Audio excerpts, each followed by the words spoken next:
신약 페이지 172쪽입니다. 신약 페이지 172쪽 요한복음 14장 22절부터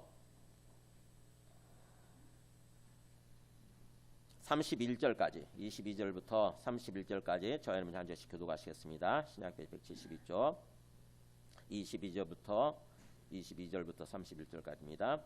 가롯인 아닌 유다가 이르되 주여 어찌하여 자기를 우리에게는 나타내시고 세상에는 아니하리 하시나이까. 예수께서 대답하여 이르시되 사람이 나를 사랑하면 내 말을 지키리니 내 아버지께서 그를 사랑하실 것이요 우리가 그에게 가서 거처를 그와 함께 하리라.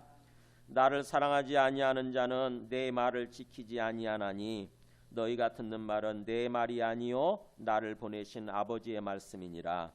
내가 아직 너희와 함께 있어서 이 말을 너희에게 하였거니와 보혜사 곧 아버지께서 내 이름으로 보내실 성령 그가 너희에게 모든 것을 가르치고 내가 너희에게 말한 모든 것을 생각나게 하리라. 평안을 너희에게 끼치노니 곧 나의 평안을 너희에게 주노라. 내가 너희에게 주는 것은 세상에 주는 것과 같이 아니하니라. 너희는 마음에 근심하지도 말고 두려워하지도 말라. 내가 갔다가 너희에게로 온다 하는 말을 너희가 들었나니 나를 사랑하였더라면 내가 아버지께로 감을 기뻐하였으리라. 아버지는 나보다 크심이라. 이제 일이 일어나기 전에 너희에게 말한 것은 일이 일어날 때에 너희로 믿게 하려 함이라. 이후에는 내가 너희와 말을 많이 하지 아니하리니 이 세상에 임금이 오겠음이라. 그러나 그는 내게 관계할 것이 없으니 오직 내가 아버지를 사랑하는 것과 아버지께서 명하시는 대로 행하는 것을 세상이 알게 하려 함이라. 일어나라 여기를 떠나자 하시니라. 아멘. 앉으시겠습니다. 어때 요즘 평안을 좀 이렇게 누리고 계세요? 아니면은 마음이 많이 힘들고 그렇습니까? 요즘 코로나 바이러스 때문에 그렇죠. 코로나 바이러스 때문에 세상이 막 어수선해가지고 특히 중국 같은 경우는 뭐 그야말로 이제 몇만 명이죠. 몇만 명이 확진자가 되고 또 몇백 명이 이렇게 죽고 이러다 보니까 정말 어떤 중국은 완전히 공포의 도가니인 것 같아요. 중국 전체가. 근데 우리나라도 이제 사실은 그 뉴스로 이제 많이 알려지다 보니까 또 우리나라 확진자도 이렇게 24명이죠 지금 확진자도 이렇게 막 생겨나고 그러니까 우리도 굉장히 막 불안해하고 두려워하고 그러다 보니까는 마스크가 동이 났잖아요, 그죠? 마스크를 살 일도 없더라고. 혹시 마스크 필요하신 분은 제가 어제 한 30개 정도 사다 놨어요. 비싸더라고 이제 올랐더라고요. 개당 한 2,500원 막 이렇게 하는데 혹시 마스크 필요하신 분은 오늘 하나씩 가져가시기 바랍니다. 그리고 제가 이 손세정제도 이제 갖다 놨어요. 손세정제도 심지어는 살기가 힘들 정도로 막 그러는데 제가 그 손세정제 만드는 회사가 제 친구 회사가 있어요. 그래서 제가 가서 달라고 그랬더니 주더라고. 요즘 밤을 샌대요. 그거 만들어내느라고. 막 중국에서 막 그냥 그야말로 막 현찰 갖다 놓으면서 달라고 막 그러는 바람에 밤을 새면서 24시간 풀 가동을 한대요. 근데 어쨌든 요즘 그런 분위기예요. 마스크도 동이 나지, 손 세정제도 동이 나지. 전체적으로 뭔가 좀 세상이 어수선하고 사람들이 굉장히 뭔가 불안해하고 두려워 떨고 있구나 이런 걸 제가 이렇게 느끼게 됩니다. 근데 오늘 말씀 보면은 주님 안에서 우리가 진정으로 주님을 믿는다고 한다면 주님 안에서 우리가 어떤 삶을 살 수 있냐면 27절에 나오죠. 한번 보세요. 제가 읽어볼게요. 평안을 너희에게 끼치노니 평안을 너희에게 주노니 그런 뜻이죠. 곧 나의 평안을 너희에게 주노라. 내가 갖고 있는 평안을 너희에게 주노라. 내가 너희에게 주는 평안은 세상에 주는 것과 같이 아니하니라. 너희는 마음에 근심하지도 말고 두려워하지도 말라. 이런 말씀하시죠. 주님 안에서는 우리가 평안을 누리는 삶을 살 수 있다고 하는 거고 평안을 누리는 삶을 살라고 하는 거죠. 막 무서워하고 두려워하고 막 그런 삶이 아니라 진정으로 우리가 주님을 믿고 주님 안에서 삶을 산다고 한다면은 세상 사람들이 알 수 없는 세상 사람들이 이해할 수 없는 그런 평안을 누릴 수 있다고 하는 것입니다. 그래서 제가 한번 묻고 싶어요. 정말 우리 안에 평안이 있는지. 아무리 세상은 어수선하고 사람들은 막 두려워하고 불안해하고 근심하고 막 그런다 할지라도 우리는 뭔가 말할 수 없는, 뭔가 쉽게 설명할 수 없는 평안이 우리 마음속 저 깊숙한 곳에서부터 있느냐 하는 것입니다. 우리는 오늘 그런 삶을 살기 위해서 오늘 이렇게 주님 앞에 나와서 주님 말씀을 듣고 예배를 드립니다. 오늘 주님께서 친히 주시는 말씀이 우리 마음속에 들려지게 되고 그래서 또 깨달아지게 되고 그래서 주님의 말씀대로 우리의 마음이 이렇게 바뀌는 거죠. 주님 말씀대로 우리 마음이 바뀔 때에 그때 비로소 우리의 진정한 믿음이 되고 진정한 평안을 누리는 그런 삶을 살게 되는 것입니다. 그래서 오늘 말씀은요. 그런 맥락 가운데서 제가 말씀을 전하려고 그러는데 오늘 말씀은 요한복음 14장 말씀입니다. 요한복음 14장은 14장부터 시작해서 17장까지 요한복음 14장, 15장, 16장, 17장은 성경에서 가장 중요한 말씀이에요. 사실은요. 예수님이 이제 그 18장에 보면 잡히시게 됩니다. 예수님이 잡히시게 되고 이제 죽으시게 되죠. 십자가에서. 근데 그 죽으시기 전에 잡히시기 전에 마지막으로 제자들한테 마지막으로 마치 유언처럼 말씀해 주시는 거예요. 유언처럼. 그러니까는 이거를 고별설교라고 그렇게 얘기합니다. 예수님의 고별설교. 다락방에서 말씀해 주셨기 때문에 제자들 다락방에서 모여서 이렇게 세족식하고 마지막 성만찬을 하고 마지막 저녁 식사를 한 거죠. 저녁 식사하고 그다음에 발을 씻어주시고 그러고 나서 이렇게 제자들한테 말씀해 주시는 거기 때문에 이걸 다락방 강화 이렇게 표현을 해요. 그냥 강화가 어려운 말이잖아요. 그냥 설교라고 생각하시면 됩니다. 설교. 다락방 설교. 예수님의 마지막 고별 다락방 설교. 자, 우리가 죽을 때 유언하잖아요. 죽을 때 유언할 때 그 유언 어떤 그 유언은 핵심적인 얘기만 하고 죽지 않습니까? 그죠? 유언이 너무너무 중요하잖아요. 그래서 막 뭔가 농담하고 그러고 죽지 않잖아요. 유언이라고 하는 것은 가장 꼭 해야 될 얘기만 하고 죽는 거기 때문에 예수님의 이 다락방 강화도 고별 설교도 그게 핵심적인 얘기예요. 핵심적인 얘기. 14장부터 17장까지 우리가 예수님을 믿고 예수님을 어떻게 믿고 또 예수님을 믿는다고 한다면 이 땅에서 어떻게 삶을 사는 것인지 신앙생활이라고 그러잖아요. 예수 믿고 사는 삶은 신앙생활 그렇게 말하지 않습니까? 신앙생활을 어떻게 하는 것인지를 얘기해주고 있는 말씀이 이 14장부터 17장까지 말씀이에요. 그러니까는 다른 성경은 잘 안 읽는다 할지라도 평소에 이 부분만은 꼭 읽으셔야 돼요. 요한복음 14장부터 17장까지만이라도 반복해서 읽으시면서 천천히 생각하시고 묵상하시게 되면 그래서 주님의 마음을 깨닫게 되면 예수 믿는다는 게 바로 이런 거구나. 예수님은 바로 이런 분이시구나. 그래서 예수님 믿으면 우리가 이런 삶을 사는 거구나. 이걸 깨닫게 될 것입니다. 주님께서 원하시는 그야말로 평안을 누리는 삶, 기쁨을 누리는 삶, 또 그래서 영생의 삶, 이 땅에서부터 영생의 삶, 구원의 삶을 우리가 살아갈 수 있게 되는 거예요. 그래서 오늘 말씀을 한번 보시기 바랍니다. 오늘 말씀 보면은 지난 시간에 15절부터 요한복음 14장 15절부터 21절까지 말씀을 나누면서 가장 핵심 가운데 있는 핵심 말씀이 뭐라고 그랬냐면은 18절이라고 그랬어요. 18절. 여러 가지 예수님이 자기가 뭘 위해서 죽는지, 자기가 죽는 죽음이 어떤 걸 의미하는지를 얘기해 주시는 거거든요. 이 14장은 그렇습니다. 요한복음 14장은 예수님의 죽음이 뭔지를 얘기하는 거예요. 우리가 생각하는 죽음이라고 하는 것은 그냥 영원한 이별이잖아요. 그죠? 영원한 이별. 우리 지난 시간에도 우리 지난주에 우리 고 김순남 권사님께서 소천하셨는데 우리 가까운 사람이 그렇게 죽게 되면은 그런 생각을 하게 돼요. 이게 이제 그냥 이걸로 끝이구나. 이걸로 끝이구나 이런 생각을 하게 되니까 막 거기서 절망하고 막 슬퍼하고 그러잖아요. 근데 예수님의 죽음 또 예수님 안에서 죽는 죽음이라고 하는 것은 사실은 그게 아닌 거죠. 절망적인 어떤 그런 이별, 완전한 이별, 절망적인 슬픔이 아니라 사실은 그렇지 않다고 하는 거죠. 그래서 18절에 보면은 18절 한번 다시 한번 보세요. 내가 너희를 고와 같이 버려두지 아니하고 너희에게로 오리라. 이게 예수님께서 하시는 말씀의 핵심이라고 하는 거죠. 내가 죽고 끝나는 것이 아니라, 내가 죽고 너희들과 영원히 헤어지는 것이 아니라 사실은 내가 다시 오는 거다라고 하는 거죠. 내가 다시 너희에게로 와서 너희는 고아로 살아가는 게 아니다. 너희는 고아처럼 혼자 살아가는 게 아니라고 하는 거예요. 제자들이 이 말씀을 들었을 때 어떤 생각을 했을까요? 잘 이해했을까요? 네, 이해를 못했습니다. 왜냐하면 아니 예수님이 죽으면 죽는 거지 다시 온다는 말이 이게 무슨 말이야? 아 죽으면 죽는 거지 다시 온다는 말이 이해가 되세요? 예수님은 무슨 말씀을 하고 계시는 거냐면은 내가 죽고 끝나는 것이 아니라 내가 3일 만에 부활하게 되고 그 다음에 40일 후에 다시 하늘로 올라가시죠? 그죠? 예수님의 죽음은 그렇잖아요.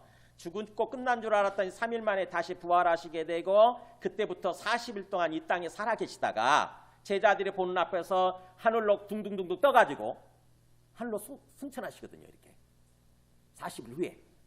그래서 그런 후에 예수님이 뭘 보내주시냐면 하늘로 올라가셔서 성령을 보내주신다고 하는 거죠. 성령. 그 얘기예요. 그래서 성령을 통해서 예수님이 다시 우리에게 오시는 거예요. 그 얘기를 그 16절에 얘기하잖아요. 그 16절 다시 보겠습니다. 16절 보면은 내가 아버지께 구하겠으니, 그러니까 내가 승천하게 되면 하나님 아버지께로 다시 돌아가게 되면 내가 하나님 아버지께 구하겠다 그러면서 그래서 하나님 아버지께서 또 다른 보혜사를 너희에게 주셔서 영원토록 너희와 함께 있게 하리니 이렇게 하지 않습니까? 그러니까 또 다른 보혜사 바로 그건 누구냐면 성령이죠. 성령을 보내주셔서 성령은 우리와 함께 영원히 있게 된다고 하는 것입니다. 그래서 그 성령을 통해서 예수님이 우리 안에 오시는 거예요. 그래서 성령을 통해서 예수님이 오셔서 예수님이 우리와 함께 영원히 함께 있게 되는 거. 내 죽음이라고 하는 거, 예수님의 죽음이라고 하는 것은 바로 그런 거다라고 하는 것을 지금 얘기를 하는 거죠. 그러니까는 예수님이 안 보이는 어떤 그 시대를 살고 있지 않습니까? 그죠? 제자들도 마찬가지였어요. 예수님이 떠나가시고 나면은 비록 부활하시고 승천하신다 할지라도 일단 예수님이 안 계시는 거잖아요. 그래서 예수님이 안 계시는 그런 어떤 그 삶을 살아갈 때에 예수님이 안 보인다고 해서 너희 안에 없는 것이 아니라, 너희와 함께 없는 것이 아니라 사실은 너희와 항상 함께 있다고 하는 사실을 기억하고 그 믿음으로 살아라라고 하는 얘기를 하는 거예요. 우리들도 마찬가지죠. 우리 예수님이 지금 안 보이잖아요. 그죠? 예수님이 안 보이다 보니까 마치 어떤 생각을 하냐면은 예수님 없구나. 하나님이 안 계시는구나. 나 혼자구나. 나는 이제 마치 영적 고아처럼 그렇게 혼자 사는 거구나. 이런 생각을 하기 쉬운 거죠, 우리가. 근데 주님은 그 얘기가 그런 게 아니라고 하는 것을 말씀하시는 거예요. 너희들 혼자가 아니다. 비록 내가 너희들 눈에 보이지 않는다 할지라도 너희 혼자 있는 것이 아니라 내가 너희와 항상 함께 있다. 너희 안에 항상 내가 있다. 이거를 믿도록, 이걸 믿고 살아라고 하라는 얘기를 하고자 하시는 거예요. 그러니까 우리도 오늘 말씀을 통해서 우리가 믿는다고 그럴 때, 예수님을 믿는다고 그럴 때에 뭘 믿는 것인지, 어떻게 믿는 것인지를 좀 주님의 말씀을 통해서 생각하시고 깨달으시기 바랍니다. 22절부터 24절까지 보면은 자, 예수님이 그런 말씀을 하시니까 제자들이 이해를 못해요. 우리 가운데도 지금 이해를 못 하시는 분들이 계실 거예요. 예수님 지금 안 계시는데 예수님이 어디 계신다고 도대체? 나 혼자인 것 같은데 예수님이 너 어디 내 옆에 계신다는 거야? 그런 생각을 하실 수 있는데 제자들도 그랬습니다. 보면 22절 보죠. 22절 예수님이 그렇게 말씀을 하시니까 가롯이 아닌 유다가 이르되, 그러니까 제자들 중에 유다가 둘이 있었나 봐요. 가롯 유다가 있었고 가롯 유다가 아닌 다른 유다가 있었던 거죠. 그래서 다른 유다가 주님께 묻는 거예요. 주여, 어찌하여 자기를 우리에게는 나타내시고 세상에는 아니하려 하시나이까? 난 주님의 말씀을 이해하지 못하겠습니다. 아니, 주님이 죽고 끝난 줄 알았더니 다시 오신다고 그러면서 또 세상 사람들은 절대로 나를 알지 못하게 될 거다. 그러나 너희는 나를 알게 되고 나를 만나게 될 거다. 이렇게 말씀하시는데 도대체 그 말이 무슨 말입니까? 라고 지금 질문하는 거죠. 우리도 그런 질문을 할 수 있잖아요. 그죠? 예수님께 지금 물어보고 싶잖아요. 도대체 예수님 이 말이 무슨 말입니까? 그랬잖아요. 거기 19절에서 조금 있으면 세상은 다시 세상은 다시 나를 보지 못할 것이로되 너희는 나를 보리니 이렇게 말씀하셨잖아요. 그죠?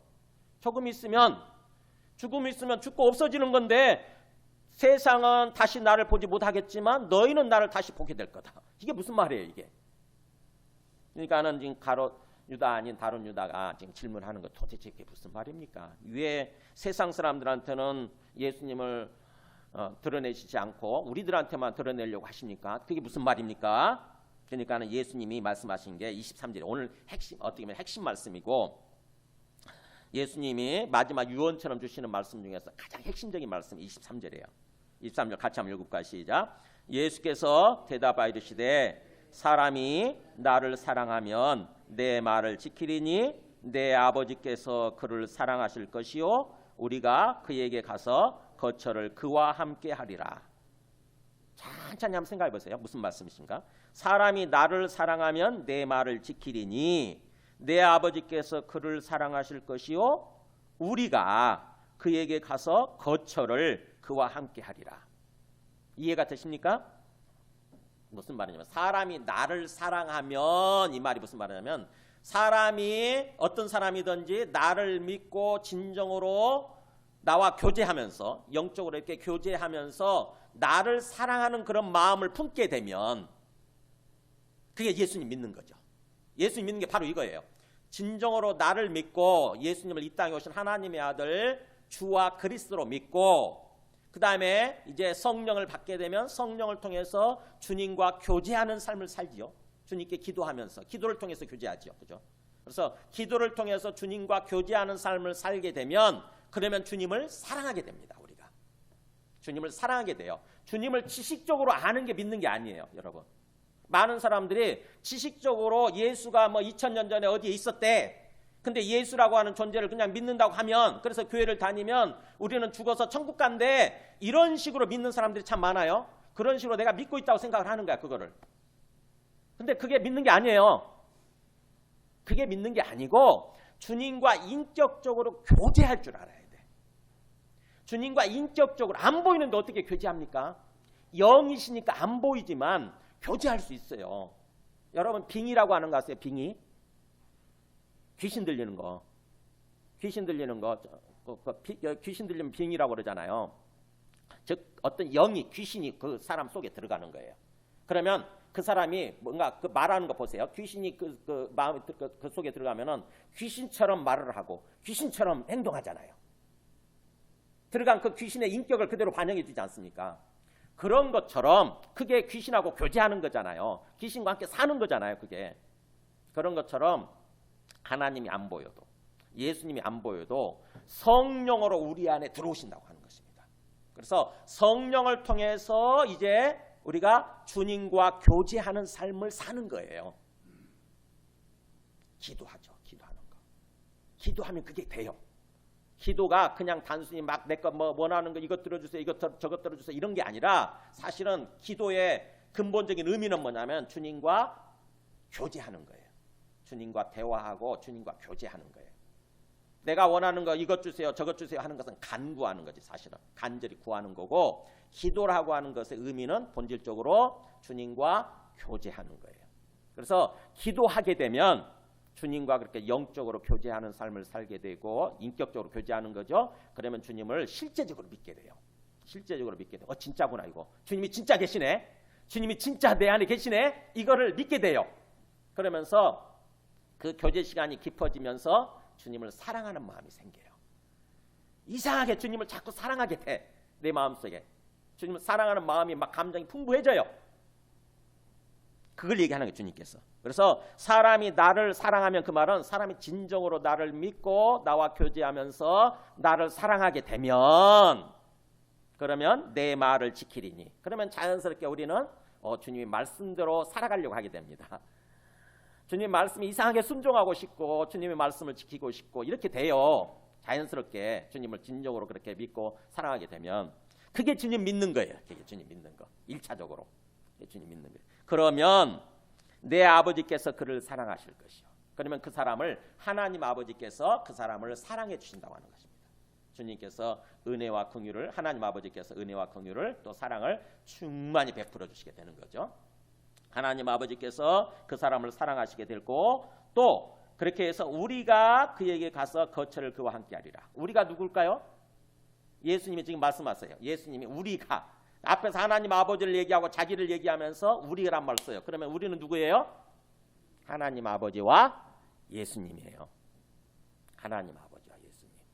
우리가 그에게 가서 누구에게 가서? 예수님을 믿고 사랑하는 사람. 예수님을 믿고 사랑하는 그 사람에게 가서 그잖아요.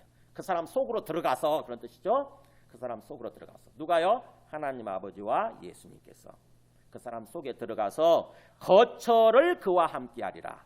거처가 거주지. 우리 집을 말해요. 집. 거주지. 그러니까 거처를 함께 한다 그 말은 함께 산다는 뜻이에요. 함께. 엄청난 얘기를 하죠. 그죠? 굉장히 충격적인 얘기예요. 이게 사실이라고 한다면은 엄청난 얘기, 천지개벽할 얘기를 하는 거예요.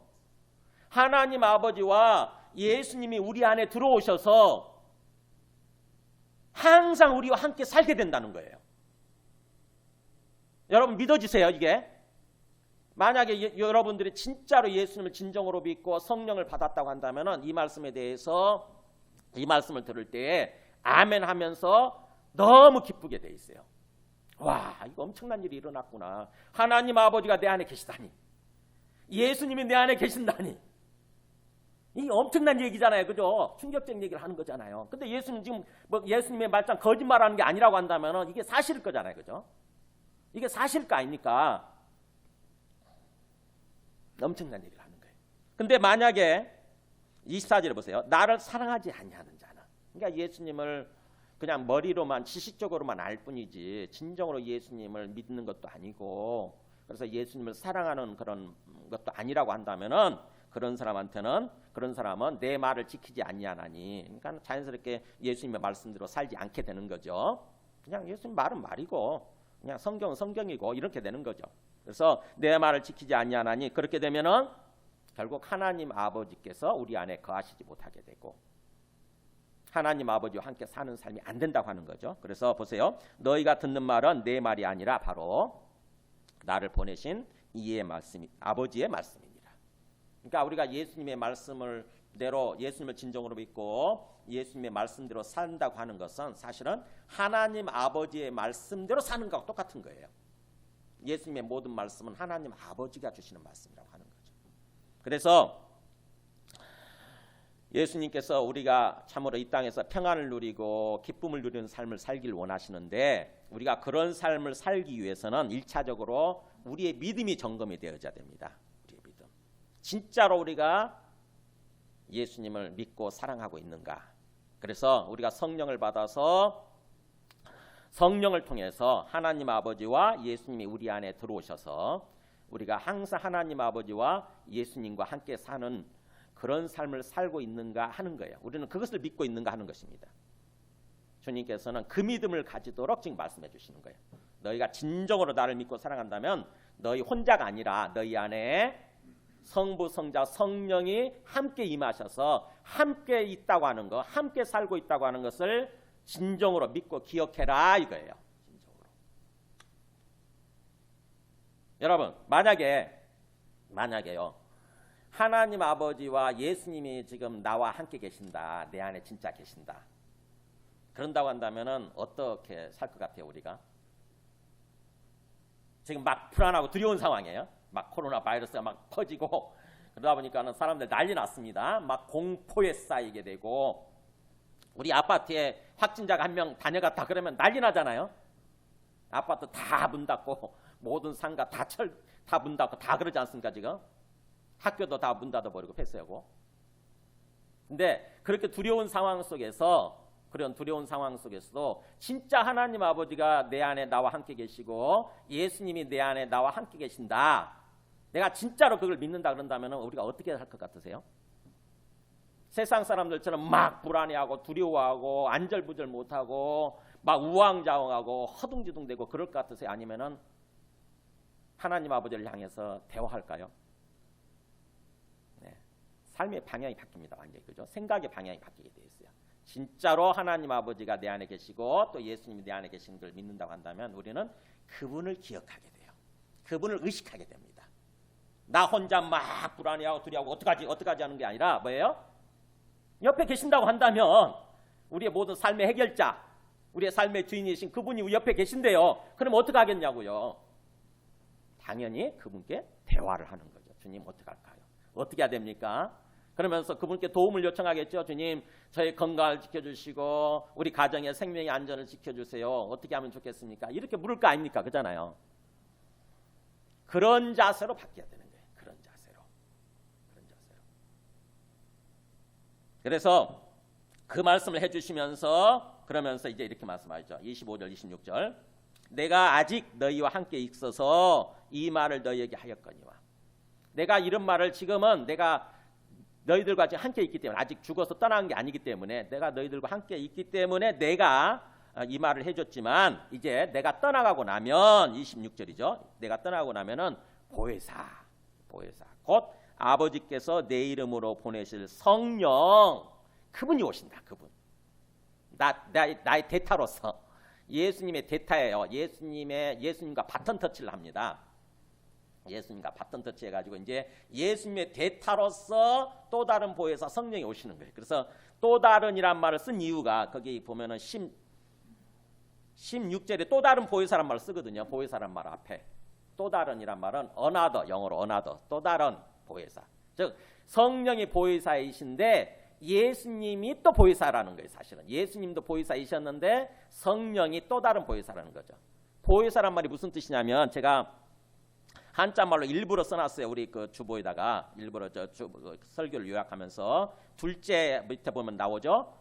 둘째 성령을 따라 주님과 교제하는 삶을 살아야 합니다. 그러면서 보혜사 해가지고 그 한자말로 써놨잖아요. 보혜사 보호해 주시고 은혜를 베풀어 주시고 스승사 가르쳐 주시는 분이시다 이런 뜻이에요. 성령은 어떤 역할을 하신다고요? 보호해 주시고 우리를 보호해 주시고 그 다음에 우리에게 은혜를 베풀어 주시고 그 다음에 우리를 가르쳐 주시는 분이시다 이런 뜻이에요.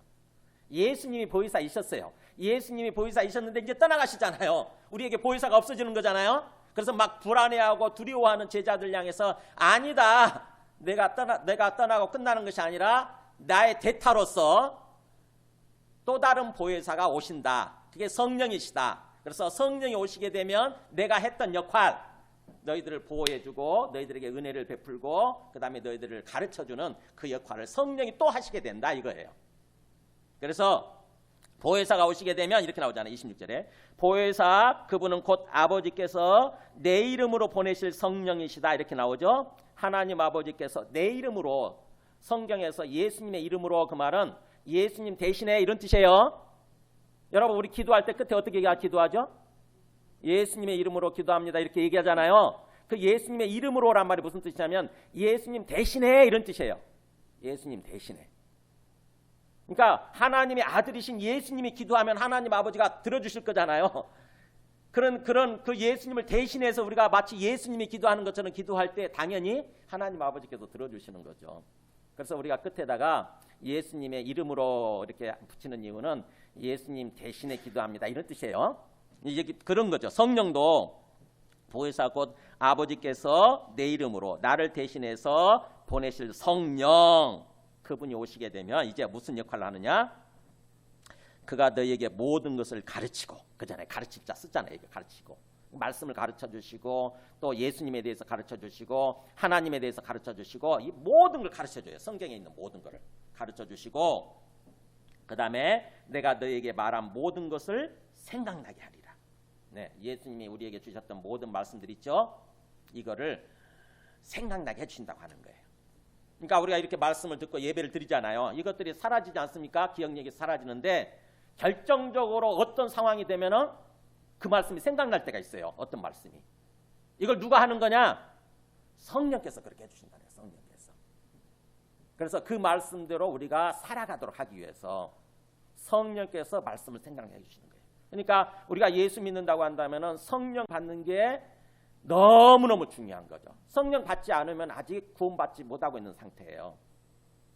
우리 가운데는 다 성령을 받았을 거라고 저는 생각을 해요. 이렇게 주님을 생각하고 주님 앞에 나와서 예배드리고자 하는 그런 마음이 있는 것, 또 기도하고자 하는 마음이 있다고 한다면은 다 성령께서 하시는 역할이에요. 그러니까 우리 안에 성령이 기본적으로 있는데 문제는 이제 성령을 받고 나서 성령의 인도하심을 따라서 활발하게 살아가는 그런 훈련이 다들 잘 안 돼 있다 보니까 내 안에 성령이 있는지 없는지조차 확신이 없고 뭔가 성령을 따라서 살아가는 삶을 잘 못 사는 거죠, 사실은. 어쨌든 성령을 받게 되고 그래서 성령이 우리 안에 오시게 되면은 성령께서 그런 역할을 하시게 되니까 26절처럼 그런 역할을 하게 되니까 우리 입장에서는 보면은 온전히 성령을 따라서 이런 삶을 살려고 하는 것, 우리의 삶의 시선이, 우리의 생각의 시선이 그쪽으로 향하는 것, 성령과 함께하는 삶으로 향하는 것, 이게 중요한 거죠. 이거 항상 이거를 생각해야 돼요. 이게 안 되면은 성령이 아무리 우리 안에 와 계신다 할지라도 성령을 따라 사는 삶을 안 살게 됩니다. 우리가 못 살게 되는 거예요. 그래서 일단 한번 보세요. 성령을 따라서 어떻게 사는 거냐. 갈라디아서 5장 16절 보면은 여기 보세요. 내가 이르노니 한번 읽어볼까요? 너희는 성령을 따라 행하라. 그리하면 육체의 욕심을 이루지 아니하리라.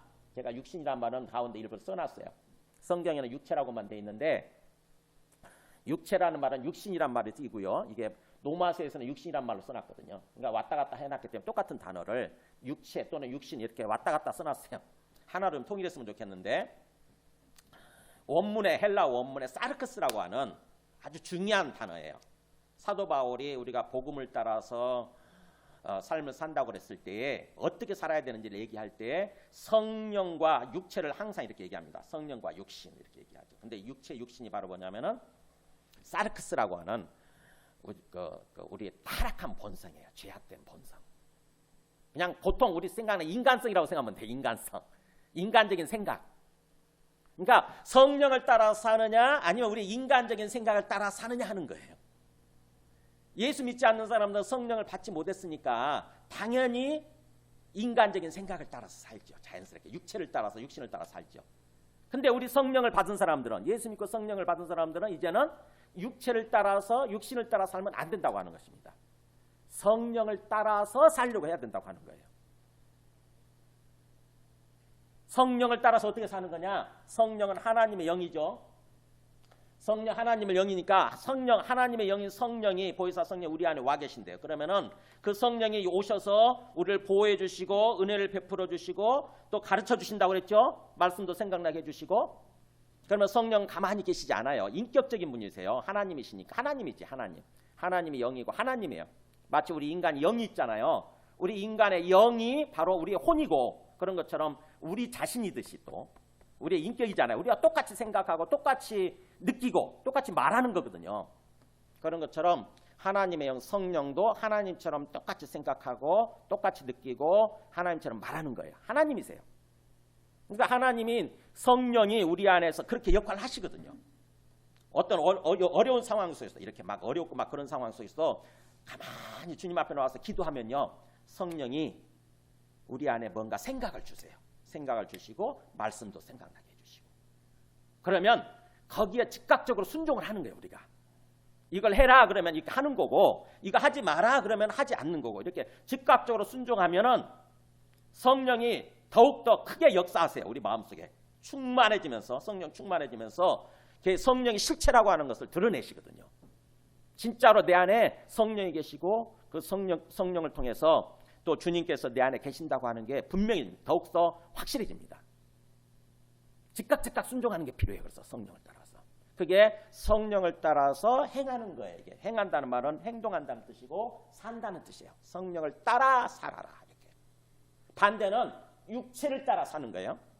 만약에 그 타락한 본성, 우리 인간성이라고 그랬죠. 타락한 본성, 인간성을 따라서 살게 되면은 우리 안에 평안이 없어지고 기쁨이 없어지고 우리의 삶이 죄와 사망의 삶으로 치닫게 되는 거죠.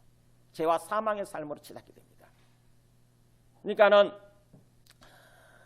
구체적으로 지금 어려운 상황 속에서 뭔가 우리가 어떤 그 주님과 교제할 줄 모르고 주님께 기도할 줄 모르고 그래서 성령의 인도하심을 따라서 삶을 살지 않으면 반대로 어떻게 사냐면은 우리 보이는 어떤 그런 것들 있죠. 보이는 거 그리고 또 들려오는 어떤 소식, 뉴스 이런 거에 이제 우리의 마음을 뺏기는 거예요. 그것이 우리 마음을 딱 장악하고 우리 마음을 지배하고 우리 삶을 인도해 가기 시작합니다. 중국에서 몇백 명이 죽었대. 몇만 명이 병에 걸렸대. 우리나라도 몇천 명이 지금 뭔가 격리돼 있고 그다음에 또 몇백 명이 몇십 명이 24명이나 24명이나 확진자가 됐대. 어떡하지? 막 사람들 보니까 마스크 사러 막 날리고 세정제수로 날리고 난리야 여기저기. 우리도 어떡하지 하면서 막 불안해하고 두려워하고 이런 모습 있잖아요. 이게 바로 육신을 따라 사는 모습이에요. 이게. 그러니까 완전히 어떤 그 육신에게 지배당하는 거죠. 인간적인 어떤 그런 생각에 지배당하는 거예요. 그래서 어쩌면은 우리 대부분이 어쩌면 성령을 따라 사는 게 굉장히 연약하기 때문에 어린아이 상태 신앙이 우리의 신앙 수준이 어린아이 상태인 경우는 그냥 그렇게 살아요. 내 안에 성령이 계시는데 성령이 계신지도 모르고 그래서 성령께서 우리 삶을 인도해 가신지도 전혀 모르고 그냥 세상 사람들과 똑같이 보이는 것에 지배당하고 또 들려오는 것에 지배당하게 가지고는 막 불안해하면서 두려워하면서 삶을 삽니다. 막 허둥지둥대는 모습으로 막 우왕좌왕하는 모습으로 막 사는 거예요. 그게 주님께서 원하시는 삶이 아닌 거죠. 그게 구원의 삶, 영생의 삶이 아닌 거예요. 그래서 예수님께서 보혜사 성령이 오실 거다. 내가 떠나가게 되면은 보혜사 성령이 오실 거다. 그래서 보혜사 성령이 오시면 너희들에게 이렇게 말씀을 가르쳐 주시고 모든 것을 가르쳐 주시고 또 말씀도 생각나게 해 주시고 그럴 거다라고 하는 것은 성령을 따라서 살아라 이 얘기예요. 사실은요. 성령을 따라서. 그래서 우리가 성령을 따라서 사는 사실은 연습을 해야 돼요. 훈련을 해야 됩니다. 마치 우리가 걸음마 배우는 거 기억나세요? 혹시? 우리 가운데 기억나시는 뭐 없죠? 근데 우리 어린아이들 키울 때가 되면 이렇게 막 일어서고 그럴 때 일어서려고 할 때 걸음마 훈련 시키잖아요. 그죠? 손잡고 걸음마 그러면서 이렇게 걸음마 훈련 시키잖아요. 나중에는 그게 걸음이 익숙해져 가지고 자연스럽게 그냥 걷잖아요. 의식 않고 걷잖아요. 그죠? 우리는 그런 상태 아닙니까? 그런 것처럼 성령을 따라서 주님과 동행하는 삶도 그런 과정을 거쳐서 이루어지는 거예요. 그러니까 성령을 받고 나서 성령을 통해서 성령을 따라서 주님과 동행하는 삶, 인격적으로 교제하면서 동행하는 삶을 훈련을 사실은 연습이 이루어져야 돼. 자꾸 매 순간순간마다 주님 앞에 기도할 때 성령께서 뭔가 생각나게 해주시고 우리한테 생각을 주시고 또 말씀을 생각나게 해주시고 그러면은 그 말씀에 즉각 순종하는 것입니다. 그게 걸음마예요. 그게 걸음마 떼는 거예요. 뭐 이거 하라 그러면 하라 뭐 하라 해야 된다. 누구한테 사랑을 베풀어라 그러면 사랑을 행하는 것입니다. 그 다음에 뭔가 죄악된 거 그거 하지 마 그러면은 그런 생각이 들면은 하지 않는 거예요. 그게 걸음마 훈련하는 거예요. 근데 그걸 무시해버리고 하잖아요. 우리는 하라고 해도 안 하고 하지 말라고 해도 합니다. 무시해버리고 하요. 그러면은 무시해버리고 성령의 그 역사하심 인도하심을 우리가 무시해버리고 걸어갈 수 있는데 그렇게 되면 나중에는 어떻게 되냐면은 성령께서 몇 번이고 이렇게 자꾸 뭔가 얘기를 하시다가 우리 마음속에 뭔가 자꾸 역사하시다가 우리가 자꾸 무시하잖아요. 성령의 그걸 무시해버리면은 나중에는 성령이 침묵하세요. 조용히 없는 것처럼 느껴지죠. 이제 그때는 성령이 우리 안에 안 계시는 것처럼 주님이 안 계시는 것처럼 느껴져. 계신지도 몰라 이제 그다음부터는. 그래서 세상 사람들처럼 똑같이 살아가게 되는 거죠. 똑같이. 불안해하고 두려워하면서 또 온갖 죄와 어떤 죄를 지으면서 사망의 삶을 살게 되는 것입니다. 소위 사망 상태에 빠져요. 우리의 영생이 우리의 영적 생명이 죽음의 상태에 빠져요. 죽음의 상태.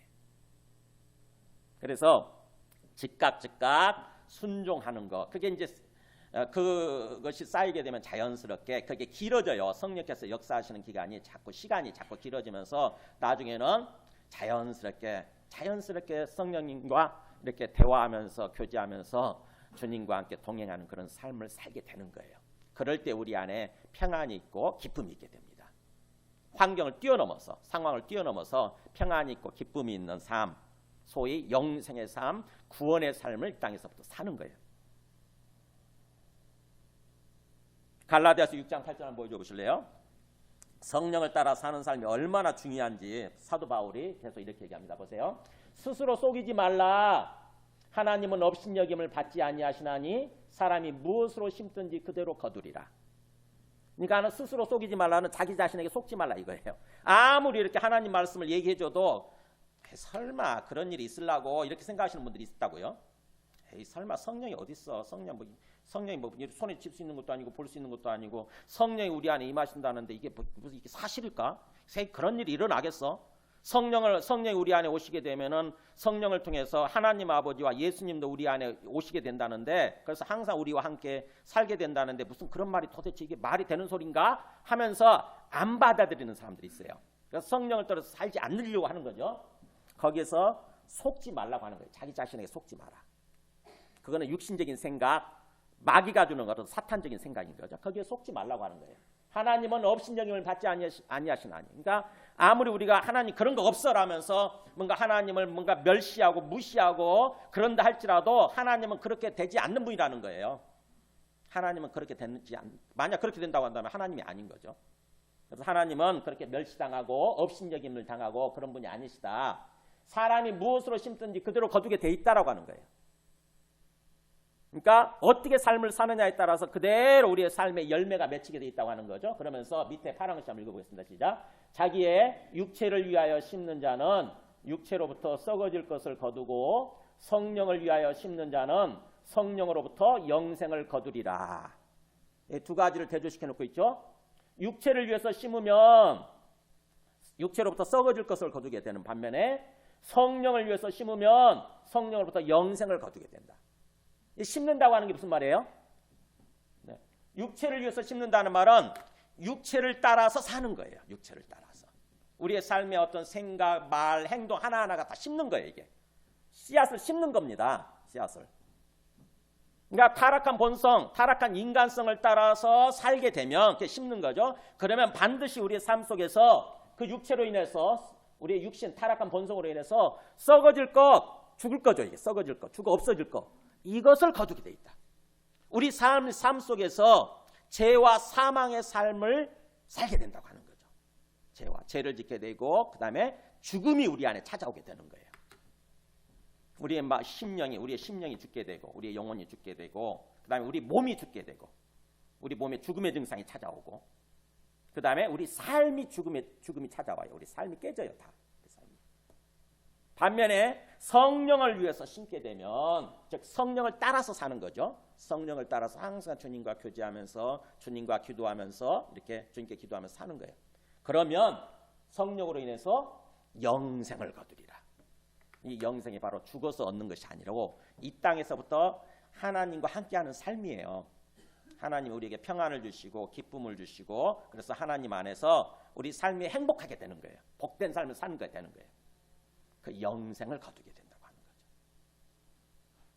그래서 우리가 주님께서 자꾸 보혜사 성령에 대해서 이렇게 얘기하시는 것은 사실은 보혜사 성령을 따라서 삶을 살아야 되고 그래서 참으로 영생을 거두는 삶, 영생을 얻고 영생을 누리는 삶을 살아야 된다. 그런 삶을 살아라 라고 지금 제자들한테 지금 말씀해 주시는 것입니다.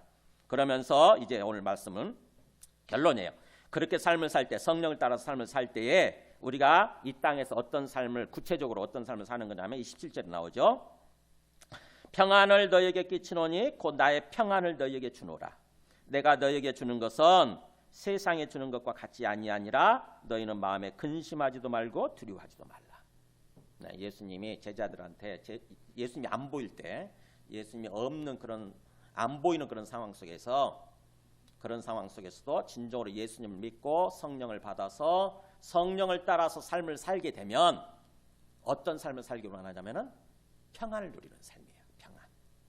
그 평안은 예수님이 우리에게 주시는 평안은 막 환경과 조건에 의해서 좌우되는 그런 평안이 아니라는 거죠. 세상에 주는 것과 같이 아니하니라 그랬잖아요. 우리가 잠시 이 땅에 살면서도 잠시 일시적으로 평안을 얻을 수 있잖아요. 그죠? 우리의 고민이 해결되어지고 우리의 문제가 해결되면은 평안을 좀 얻잖아요. 근데 금방 그게 사라지고 또 뭔가 또다시 뭔가 어떤 두려움에 사로잡히게 되고 근심에 사로잡히게 되고 이렇게 되는 거 아닙니까? 근데 주님이 주시는 평안은 그런 게 아니라는 거예요. 환경과 상황에 흔들리지 않는, 좌우되지 않는 절대 평안이에요. 절대 평안. 진정한 평안, 절대 평안. 그 평안을 누리기를 원하시는 것입니다. 우리가. 그래서 진정으로 예수님을 믿게 된다고 한다면은 이 땅에서부터 내 마음속에 다 사람들은 막 불안해하고 두려워하고 어찌할 줄 모르는데 뭔가 내 마음속에는 말할 수 없는 쉽게 설명할 수 없는 뭔가 평안이 있네. 그거는 예수님 제대로 믿는 거예요. 우리가 제대로 예수님 믿고 사는 거예요. 주님은 그런 삶을 원하시는 거예요. 그러면서 또 평안뿐만 아니라 거기 15장 11절 한번 보세요. 요한복음 15장 11절 같이 읽겠습니다. 시작. 내가 이것을 너희에게 이름은 내 기쁨이 너희 안에 있어 너희 기쁨을 충만하게 하려 함이라. 내가 이렇게 너희들한테 미리 말하는 이유는 뭐냐? 너희가 이 땅에서 삶을 사는 동안, 신앙생활 하는 동안에 내 기쁨이, 내가 가진 기쁨이 너희 안에 충만하게 되기를 원한다 이거예요. 예수님이 가진 기쁨이 뭐였을까요? 예수님이 지금 죽음을 앞에 두고 말씀을 하시잖아요. 죽음을 앞에 두고도 예수님은 세상 사람들이 이해할 수 없는 엄청난 평안과 기쁨이 안에 있었던 거예요. 왜요? 예수님은 하나님의 아들로서 이 땅의 죽음의 문제를 해결하시고 우리를 구원하시기 위해서, 우리에게 영생을 주시기 위해서 오셨기 때문에 모든 것을 다 알고 계시잖아요. 그죠? 모든 것을 다 알고 계세요. 그냥 죽음으로써 끝난다고 하는 것, 끝나는 게 아니라고 하는 것을 다 알고 계시는 거죠. 그러니까는 예수님은 하나님 아버지께서 주시는 그 기쁨이 그 안에 충만했던 거죠. 그 어려운 상황 속에서도. 근데 그 기쁨을 우리들에게 주기를 원하시는 거예요. 너희가 이 땅에서 나를 믿고 예수님을 믿고 삶을 사는 동안에 이렇게 절대 평안이 있는 모습으로, 그리고 또 절대 기쁨이 있는 그런 모습으로 살 수 있고, 그런 삶을 살아라, 그런 삶을 살기를 원한다라고 지금 말씀해 주시는 것입니다. 그러니까 우리 예수 믿는 사람들은 세상 사람들과 좀 달라야죠. 지금 상황에서도 좀 달라야 돼요. 세상 사람들은 지금 막 공포, 완전히 불안과 두려움, 공포에 쌓여 있어요. 사로잡혀 있습니다. 어찌할 줄 몰라요. 근데 우리 예수 믿는 사람들은 하나님이 내 안에 계시고 예수님이 나와 함께 계신다고 한다면은 그 예수님으로 인해서, 예수님과 대화하고 교제하고 기도함으로 인해서 예수님이 주시는 평안, 또 예수님이 주시는 기쁨, 이게 우리 안에 뭔가 충만한 모습으로 삶을 살려고 해야 되는 거죠. 그래서 우리의 믿음을 점검해야 돼요. 사실은요. 우리의 믿음. 말씀을 정리합니다. 주님이 말씀하시는 대로 우리가 평안과 기쁨을 누리는 삶이 어디서 나오는 거냐? 믿음에서 나와요. 진정한 믿음. 사실은 진정한 믿음. 그러니까 주님이 말씀하시는 절대 평안, 절대 기쁨을 누릴 수 있으려면은 우리 안에 뭐가 있어야 되냐면은 우리도 절대 믿음이 있어야 돼요. 절대 믿음. 절대 믿음. 그래서 제가 우리 주보에다 그렇게 얘기를 해놨어요. 요약을 해놨어요. 진정한 믿음이에요. 진정한 믿음. 그러니까 환경과 상황에 따라서 왔다 갔다 하는 그런 믿음이 아니라 진짜로 믿는 거예요. 진짜로. 진짜로 말씀대로 하나님이, 성부, 성자, 성령 하나님이 내 안에 와 계신다. 항상 나와 함께 계신다. 내 눈에 안 보이지만, 하나님이 안 보이지만 나 혼자 있는 게 아니고, 나 혼자 고아로 있는 게 아니고 지금 내 안에 나와 함께 계신다. 이게 믿음이 필요해요. 그리고 그 믿음을 통해서, 그 믿음을 갖고 있다면 주님을 바라보고 주님께 대화하기 시작하는 것입니다. 주님께 가서 기도하는 거예요. 어려운 상황일수록 기도할 줄 알아야 돼요.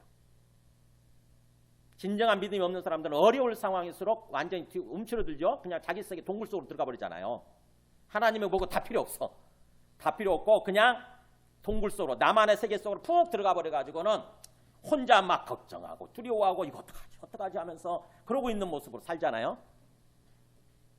그게 육신을 따라 사는 모습이에요.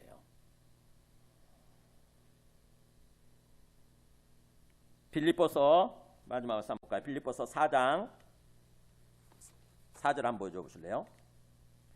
오늘 이 요한복음은 사도 요한이 예수님의 말씀을 그대로 전하는 거지만, 빌립보서는 사도 바울이 전하는 거죠. 사도가 다르지만 똑같죠. 말씀 내용이 보세요. 이렇게 얘기해요. 주 안에서 항상 기뻐하라 이렇게 하잖아요. 내가 다시 말하노니 기뻐하라. 그러니까 주 안에서 항상 기뻐하는 삶을 살아라 그러죠. 말도 안 되는 소리를 하죠. 그죠? 우리가 어떻게 항상 기뻐하는 삶을 살아요. 이렇게 얘기를 할 수 있는데 사도 바울은 뭐라고 그래요? 주 안에서 이렇게 하죠. 주 안에서. 주님 안에서. 이게 바로 예수님 말씀하시는 것 똑같아요. 주님을 진정으로 믿고 너와 함께 계시는 주님을 진정으로 믿고 그리고 네가 주님 손 안에 있음을 주님 품 안에 있음을 믿고 주님 안에서 네 생각을 내려놓음으로써 그잖아요. 주님 안에서 내 생각을 내려놓는 거예요. 나의 육신적인 생각. 내가 불안해하고 두려워하고 내가 막 뭔가를 하려고 하고 그게 있으면 불안하고 두렵거든요. 내가 주인 돼 있으면 내 마음속에서 내가 주인 돼 있으면 불안하고 두렵습니다.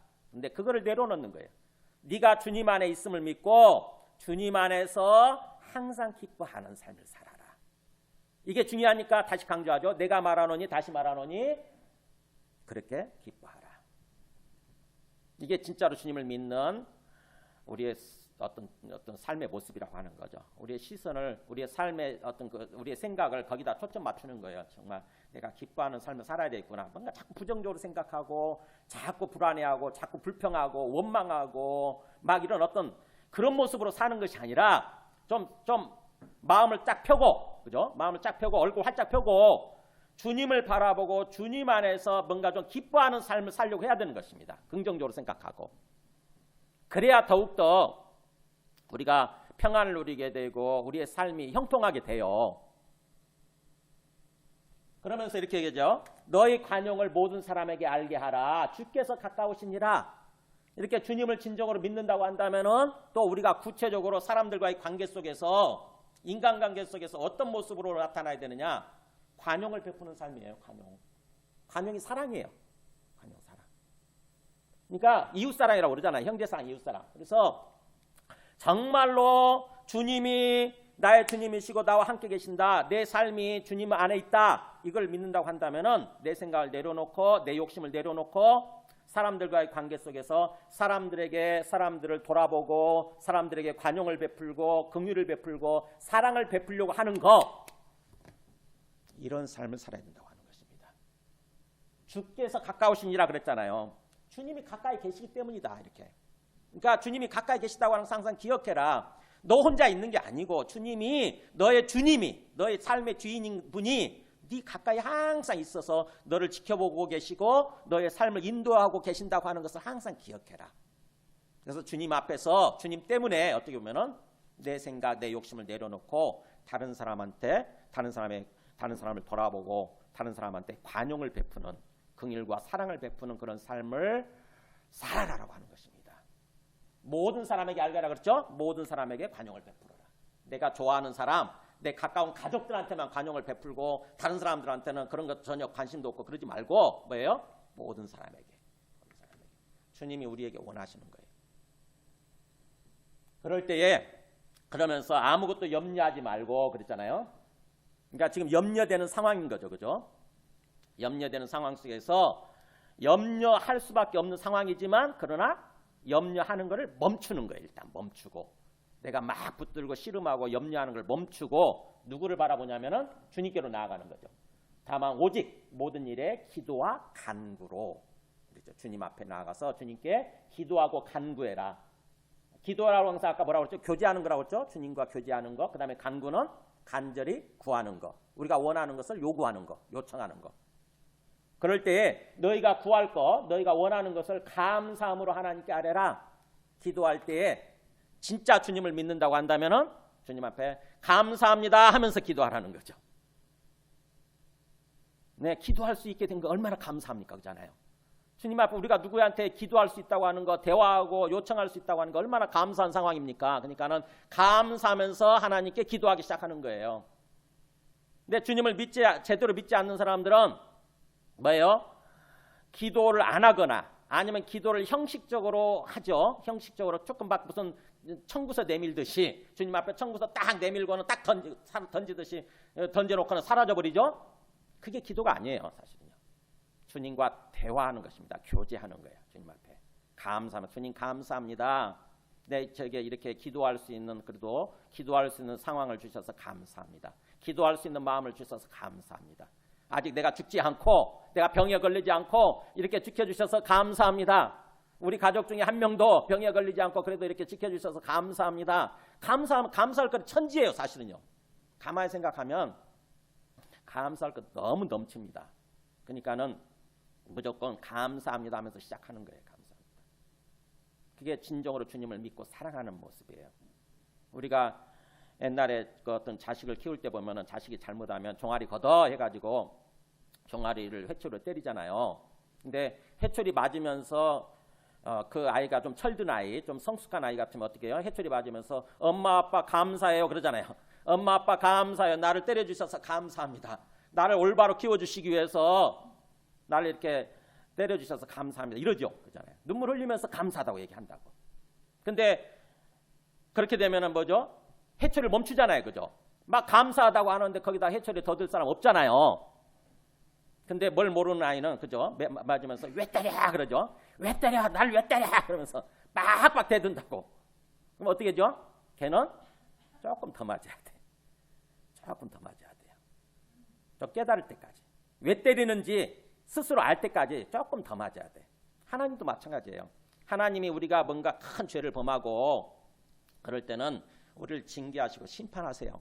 제가 볼 때는 아마 중국에 이런 일들이 일어나는 게 아마 우리가 알지 못하는 그런 일이 있었을 거라고 저는 생각을 해요.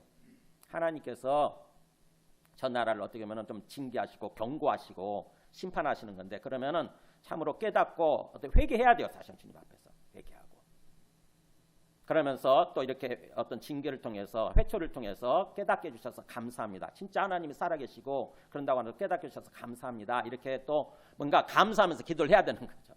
제가 거기 선교사들로부터 온 어떤 그런 것들이 있어서 제가 알아요. 거기서 엄청난 얼마나 어떤 일들이 벌어졌는지.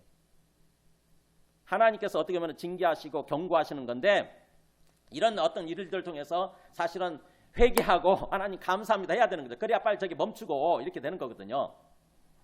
그래서 우리가 주님 앞에 기도하면서 감사합니다로 이렇게 기도하면 하나님께서 우리에게 우리 기도를 들어주시고 응답해 주시고 그래서 우리에게 평강을 주신다고 하는 것입니다. 여기 나오죠. 그렇게 기도할 때에 감사함을 하나님께 아뢰면 그리하면 모든 지각에 뛰어난 말은 우리가 보고 듣고 만지고 할 수 있는 지각되는 어떤 그런 모습이에요. 우리가 지각을 깨달을 수 있는 그런 걸 뛰어넘는다고 하는 거죠. 우리의 모든 환경 상황을 뛰어넘는 이런 뜻이에요. 뛰어넘는 하나님의 평강이 그리스도 예수 안에서 너희 마음과 생각을 지키시리라. 네. 하나님이 우리 안에 평강을 주신다고 하는 것입니다. 평강, 절대 평강을 주시는 거죠. 그래서 하나님 평강을 주시게 되면은 우리가 깨닫게 되는 거예요. 사실은요. 더욱더 이게 전부인 줄 알았더니 보이는 게 전부인 줄 알았어요. 저러다가 그야말로 다 전염병에 걸려가지고 다 죽는 건 줄 알았더니 아닌 거예요. 이게 하나님의 어떻게 보면 긍휼의 회초리였던 거고 하나님의 사랑의 회초리였던 거죠. 우리로 하여금 다시 하나님을 생각하게 하고 기억하게 하고 하나님 앞으로 우리를 나오도록 하기 위해서 그래서 하나님이 우리에게 주시는 평강과 기쁨의 삶 영생의 삶을 살아가도록 하기 위해서 우리를 어떻게 보면은 우리에게 그렇게 어떤 회초리를 드신 거였구나. 사랑의 회초리였을 뿐이구나. 이걸 깨닫게 되는 거죠. 그래서 우리 마음속에 평안이 있고 평안을 누리는 그런 삶을 살게 되는 거죠. 여러분 다시 한번 요즘 어떻게 보면은 요즘같이 어려운 상황일 때 우리의 믿음의 어떤 그 실체, 우리의 믿음의 현 주소가 그대로 드러납니다. 삶의 어려운 상황이 오지 않으면은요, 우리는 잘 믿고 있는 줄을 착각하고 또 잘 살고 있는 걸로 이렇게 생각하면서 사는 거죠. 근데 우리한테 어떤 시험이 주어지고 어려운 문제가 주어졌을 때 비로소 우리의 실력이 드러나요. 그잖아요. 우리 시험 볼 때 우리 실력이 드러나지 않습니까? 그잖아요. 그죠? 시험 문제를 받아봐야 내 실력을 알아요. 하나님이 주신 시험이에요. 지금 하나님이 주신 시험 문제. 내가 진짜로 살아계신 하나님을 믿고 있는지. 그래서 요즘 상황일수록 진정으로 우리의 믿음을 돌아보고 진정한 믿음을 가짐으로써 그게 절대 믿음이에요. 진정한 믿음, 절대 믿음을 가짐으로써 하나님이 우리에게 주시는 진정한 평안, 절대 평안 그리고 또 기쁨, 절대 기쁨을 누리는 그런 삶이 되시기를 바랍니다. 진정으로 우리 안에 진정한 믿음, 절대 믿음이 있을 때 절대 평안을 누려요. 진정한 믿음이 있을 때. 그러니까 이 절대 평안, 절대 기쁨은 절대 믿음으로부터 나옵니다. 그래서 저는 그렇게 기도해요. 여러분들 놓고도 그렇게 기도하고 중국을 놓고도 그렇게 기도하고 주님께서 저들에게 또한 절대 은혜와 긍휼을 베풀어 주셔서 절대 믿음을 갖게 해주시고 그래서 참으로 절대 평안과 기쁨을 누리면서 삶을 살아가게 하여 주시옵소서라고 이렇게 기도합니다. 일단 은혜와 긍휼이 부어져야 되니까 하나님의 은혜와 긍휼이 조건 없는 은혜와 긍휼이 부어주셔서 사실은 그렇게 부어져도 모르는 게 문제거든요. 그래서 더욱더 확실하게 절대 은혜와 긍휼을 부어주셔서 저들이 절대 믿음을 갖게 해주시고 진정한 믿음을 갖게 해주시고 그래서 건강하고 평안하고 참으로 형통하고 삶이 형통하고 그래서 기쁨의 삶, 복된 삶을 살아가게 하여 주시옵소서라고 제가 이렇게 기도합니다. 여러분들도 한번 그렇게 기도해 보시기 바랍니다. 중국을 놓고도 기도해 주세요. 저들을 미워하고 저들을 뭔가 우리 마음속에 심판하고 정지하는 그런 마음이 아니라 하나님이 우리에게 원하시는 것은 저들을 위해서 중보기도 하는 거예요. 우리를 먼저 구원해 주시고 저들을 위해서 중보기도 하도록. 우리 그렇잖아. 판에서 어떤 아이가 잘못해가지고 막 벌 받을 때 어떻게 합니까? 우리는 벌을 받지 않고 있다 할지라도 우리 불안하잖아요. 그죠? 어디 가서 저기 가서 옛날에 그랬지 않습니까? 저 복도에 가서 의자 들고 모자 들고 무릎 꿇고 있어. 이러잖아요. 그렇잖아요. 그러면은 그 아이는 그 선생님으로부터 징계를 받아가지고 무릎 꿇고 의자 들고 이렇게 막 덜덜 떨려 서 있잖아요. 있지 않습니까? 그러면 우리는 벌을 받지 않고 있지만 마음에 불안하잖아요. 그때 어떻게 해야 돼요? 우리는 아이 고소하다. 막 그렇게 생각해야 됩니까? 그렇지 않잖아요. 선생님 빨리 진노가 풀리셔서 저 아이를 용서해 주세요. 저 아이의 징계를 끝내 주세요. 이렇게 해야 되는 거잖아요. 그죠? 하나님은 지금 우리에게 그런 걸 원하세요. 병에 걸린 사람들 놓고 또 진짜 잘못된 사람들은 자꾸 병을 퍼뜨리기 위해서 막 그런 식으로 또 살아가는 사람들이 있더라고. 사실은 보면은 생각 없이. 그들도 밉지만 미워하지 말고 그들을 위해서 중보기도 해주시기 바랍니다. 진짜 생각이 없는 사람들이죠. 생각이 없는. 유튜버로 유명해지기 위해서 그런 사람 있었잖아요. 부산에서 그랬나요?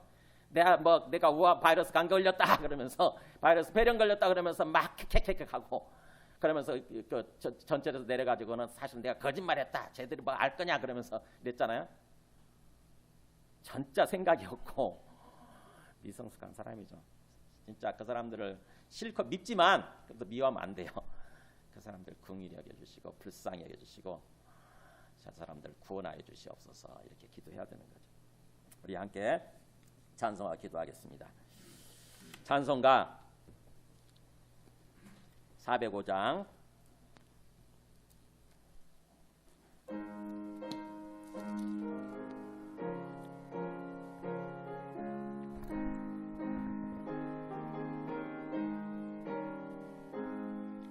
주의 친정